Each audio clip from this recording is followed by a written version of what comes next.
रहस्य घेर Bahanaga station seal है बाहानगा स्टेशन।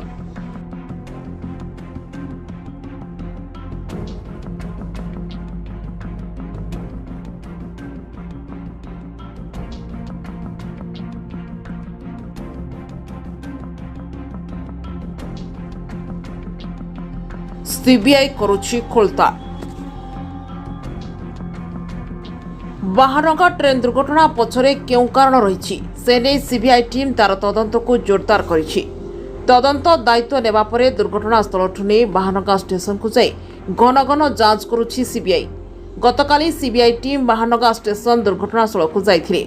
सीबीआई जिबा पूर्वरु पूरा स्टेशन को सुरक्षा टीम कर्डन कर देथिला।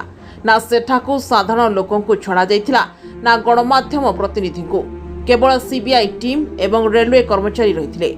सीबीआई टीम सहित सेंट्रल फोरेंसिक टीम और रेलवे टेक्निकल टीम सामिल होइथिले। तेबे आज मध्य सीबीआई टीम बाहानगा स्टेशन परिसर में पहुंची तदंत करुछंती। बाहानगा स्टेशन ने रिले रूम को सील करिछि सीबीआई।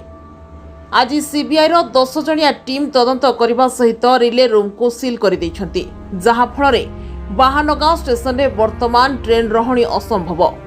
स्टेशन रो रिले रूम सील होइथिबा कारणरू स्टेशन में कोनोसी पैसेंजर ट्रेन रही परिबनी। एने सीपीआरओ आदित्य चौधरी सूचना दे कहिसंती सीबीआई रिले रूम खोलिले पूर्व भली बाहानगा स्टेशन में रहिबो पैसेंजर ट्रेन। जेउ जाय सीबीआई रिले रूम न खोलिछि से पर्यंत बाहानगा स्टेशन रो ट्रेन रही परिबो नाही।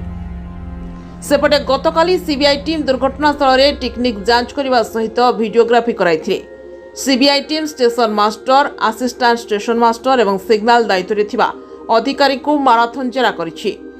एही दुर्घटना पाई दायी थिबा अधिकारी को सीबीआई चिन्हट करिथिबा सूचना मिलिछि। तांको विरोध रे सीबीआई टीम प्रमाण जोगाड़ करिबार लागिछि। प्रमाण मिलवा परे सीबीआई बड़ एक्शन नेबो बोली कहा जाउछि। सेथिपई दुर्घटना दिन दायित्व रे थिबा कर्मचारी को गुड़े तुड़े पचराउचरा करुछि सीबीआई। ब्यूरो रिपोर्ट, जागृति लाइव मीडिया।